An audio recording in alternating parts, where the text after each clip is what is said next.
नमस्कार दोस्तों, मैं मानस गुप्ता आप सभी का स्वागत करता हूं अपने YouTube channel the versatile mentor पर। कैसे हैं आप सभी?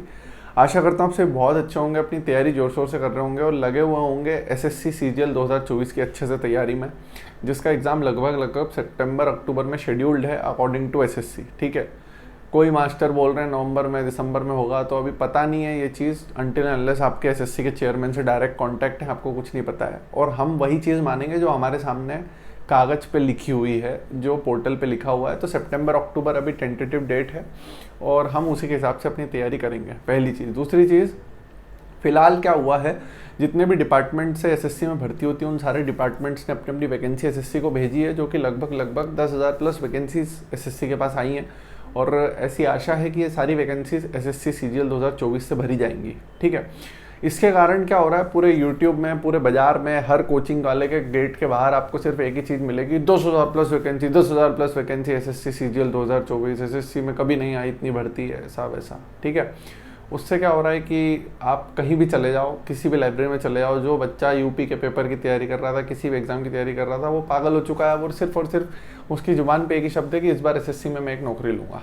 इससे क्या हो रहा है, ये वीडियो मैं क्यों बना रहा हूँ, क्योंकि मेरे पास इंस्टाग्राम पे बहुत बच्चों के मैसेज आ रहे हैं जिन्होंने कभी ज़िंदगी में एसएससी कोई किताब नहीं खोली है, सीधे मॉक दिया है। 70 नंबर 80 नंबर आ रहे हैं, 60 नंबर आ रहे हैं, 100 नंबर आ रहे हैं, 90 नंबर आ रहे हैं। उनका पूछना ये है कि भैया मैं इम्प्रूवमेंट कैसे करूँ।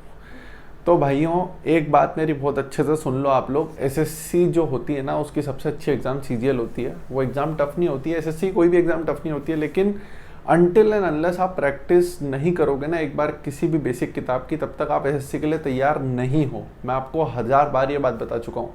आप सोच रहे हो, जैसे मैं अपनी बात बताता हूँ, आप सभी को पता है मैंने तैयारी क्या सोच से स्टार्ट करी थी। हमेशा ध्यान रखना, 4 सब्जेक्ट प्री में आते थे, मैथ्स, इंग्लिश, रीजनिंग, जीके। ये अभी भी प्री में आते हैं। मैंने जीके को कभी उतना वेटेज नहीं दिया। मैंने क्या किया, मैथ्स, इंग्लिश, रीजनिंग अपनी बहुत मजबूत करी। मैं इसी माइंडसेट से लोगों को भी गाइड करता हूँ। उसका रीज़न ये था क्योंकि मैं जब पढ़ता था ना, तो मैं जीके पढ़ता था स्टार्टिंग में, लेकिन फिर मैंने देखा कि जीके पढ़ने के बाद में भी, इतना टाइम जीके में देने के बाद भी इतना इम्पैक्ट मेरे मार्क्स पे नहीं आ रहा है, क्योंकि जीके किसी का सगा नहीं है और बहुत ज़्यादा वास्ट है। तो मैंने क्या सोचा कि जीके पढ़ूंगा, मैं कम टाइम दूंगा, लेकिन मैं अपने बाकी 3 पिलर्स को इतना मजबूत रखूंगा कि उनमें 150 में से 140 प्लस मेरे को लाना है, चाहे कुछ भी हो जाए। और मेन एग्जाम में मेरे साथ यही हुआ। मेरे जो प्री में 181 मार्क्स नॉर्मलाइज थे, मेरे 161 मार्क्स थे नॉर्मल स्कोर। तो 161 में से 141 मार्क्स मेरे इंग्लिश इंग्लिश, रीजनिंग और मैथ्स के थे, और 20 नंबर थे मेरे जीके के। समझ में आ रही है आपको मेरी बात?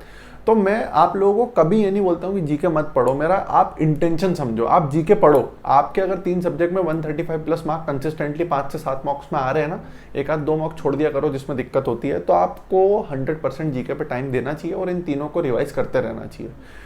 अब जितने भी बच्चे ये हैं जो वैकेंसी देख के हड़बड़ाहट में एसएससी की तैयारी चालू करें, उनको एक चीज़ मैं बता देता हूँ। देखो, सबसे पहले मैथ्स की अगर मैं बात करूँ तो मैथ्स का सिलेबस की एक किताब आप जब तक नहीं करोगे ना, तब तक आप मैथ्स का पूरा पेपर भी अटेम्प्ट नहीं कर पाओगे प्री में, क्योंकि मैथ्स मांगती है प्रैक्टिस। अभी क्या हो रहा है ना, जो बच्चे नए हैं वो मैथ्स बना तो रहे हैं, 25 में से 12 क्वेश्चन, 13 क्वेश्चन।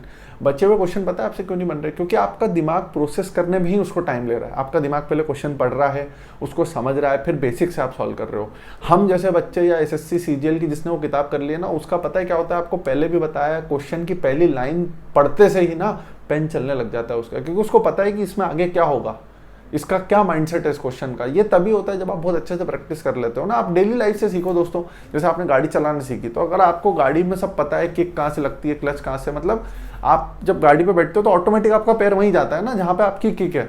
हर गाड़ी में जैसे कोई अतरंगी बाइक अपनी किक कहीं और लगा रखता है, लेकिन उसका पैर वहीं जाता है। क्यों?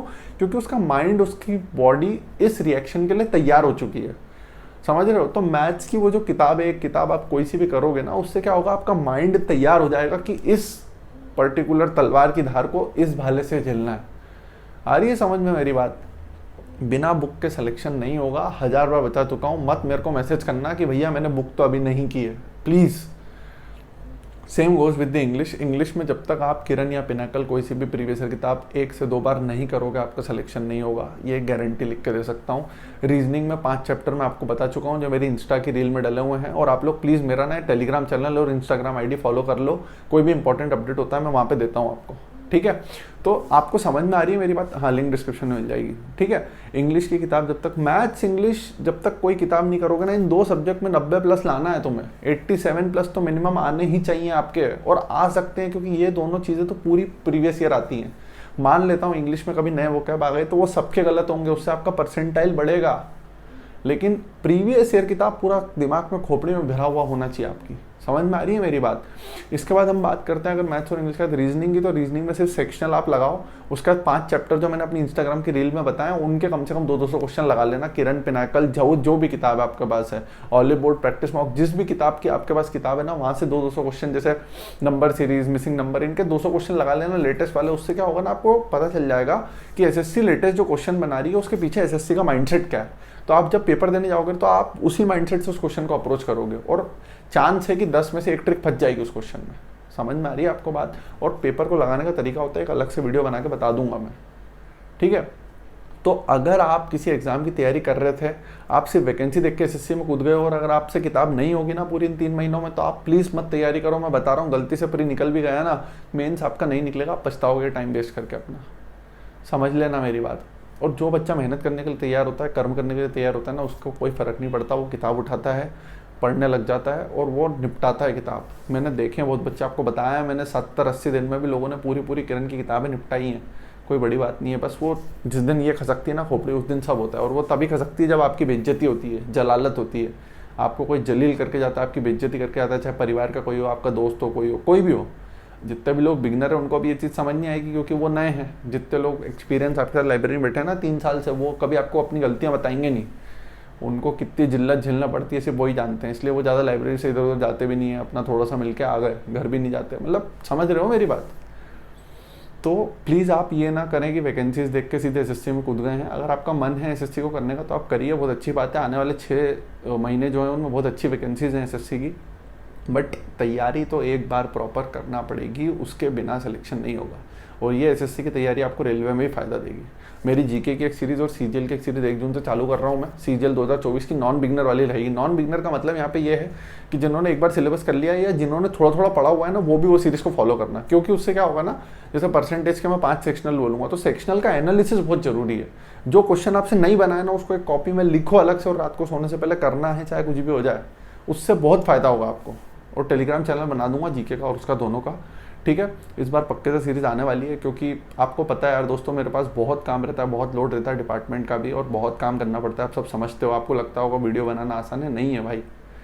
ठीक है, तो ये एक वीडियो मैंने आप सबके लिए बनाई है जो भटके हुए भूले भटके लोग हैं, जो मैसेज कर रहे हैं 80-90 नंबर लाने पे, जिन्होंने कभी कोई किताब नहीं करी एसएससी की। ठीक है, एसएससी का पेपर अगर 3 घंटे का होता ना, तो सब लोग 200-200 मार देते हैं।